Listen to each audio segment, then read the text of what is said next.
I can tell you one thing, if I see the name of the mortgage provider on my phone, my heart starts pounding, my throat tightens, I start shaking. There you go, what's that?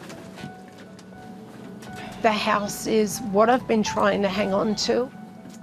You see this, and payment of $8,130.93 will be accepted to prevent foreclosure action, and it's like, oh my God. You know, you don't know how you're going to do it. You don't know. Kay Wynett is under the weight of mortgage stress and it's taking a toll. A nightmare is just putting it too simply. Kay bought this house in the Adelaide suburb of Elizabeth 20 years ago. It was an old housing trust home, 3-bedroom. I had 3 kids, and you know, and it was something we were going to have for the rest of our lives. Good boy. Yes, you are. In February last year, she was forced to leave Adelaide for the country Victorian town of Shepparton for work. She and her dog Rex have been living in this caravan. Oh, there's an event on. I'd love to go and catch up with people and, you know, have a chat and a laugh and get out of this mess that you're stuck in. But all I could afford to do would be walk to the lake and sit on the bench with the dog and bawl my eyes out and come back here. And so, yeah, it's hard. All right, hang on.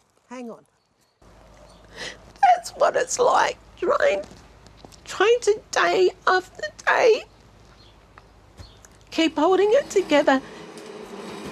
Kay's son Kieran is living in the family home and he's concerned about the mounting pressure on his mum. I worry a lot about her just because she's living in another state. We don't get to see her or talk to her as much. She does definitely struggle. We all do, I guess. What's this? Stick? Paying the mortgage became an almost impossible task when Kay lost her job as a social worker several years ago. As her arrears mounted, Kay has been forced to use her modest retirement savings.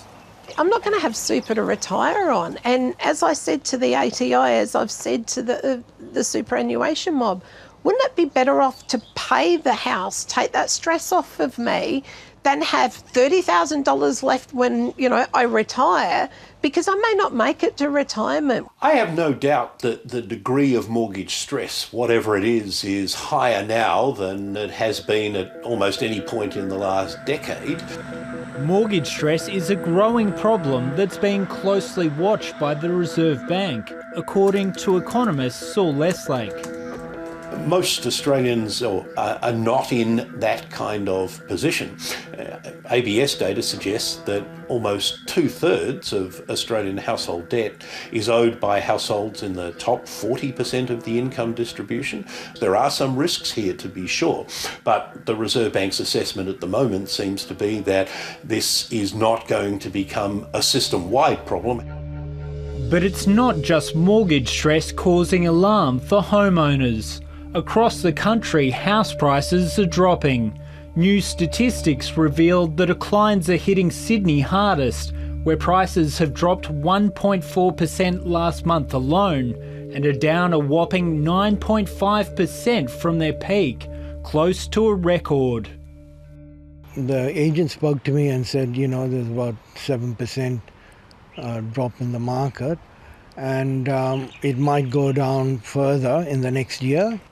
Vincent Hyde is struggling to sell his Marylands home in Sydney's west so he can downsize. The property did not sell at auction, and with the market set to fall further, he's wondering if he'll be forced to hang on to it. I wasn't prepared to drop the price because I've spent a lot of money doing the house up and things like that.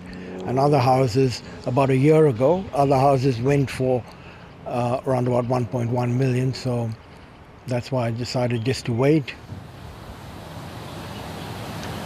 I would have hoped some of us would have come up. This is bargain buying now.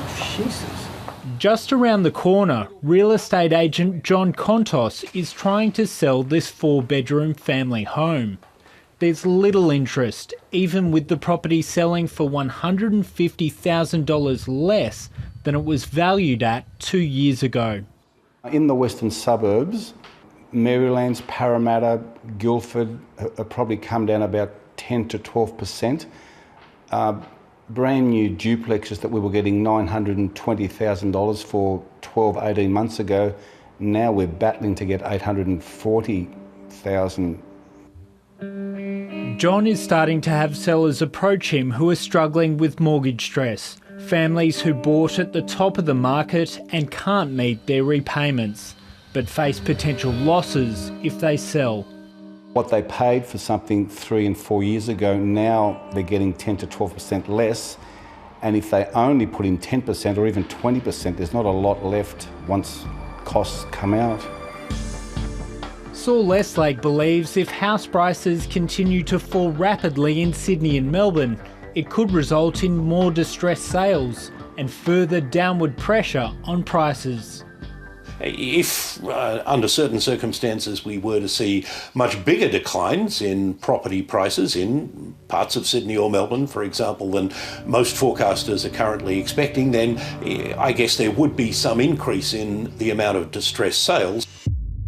Today, the Reserve Bank left the official interest rate unmoved at 1.5%. If mortgage stress were to become significantly more widespread than it is, then I think the Reserve Bank would be much more inclined to hold off raising interest rates than it is at the moment. Look at you. You're a brat, aren't It's a you? relief for Kay Wynett, who's doing everything she can with the support of a financial counsellor to get out of mortgage stress.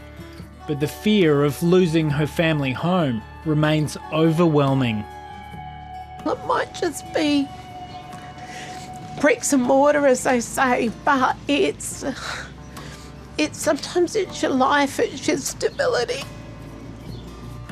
It's not just bricks and mortar, it's home.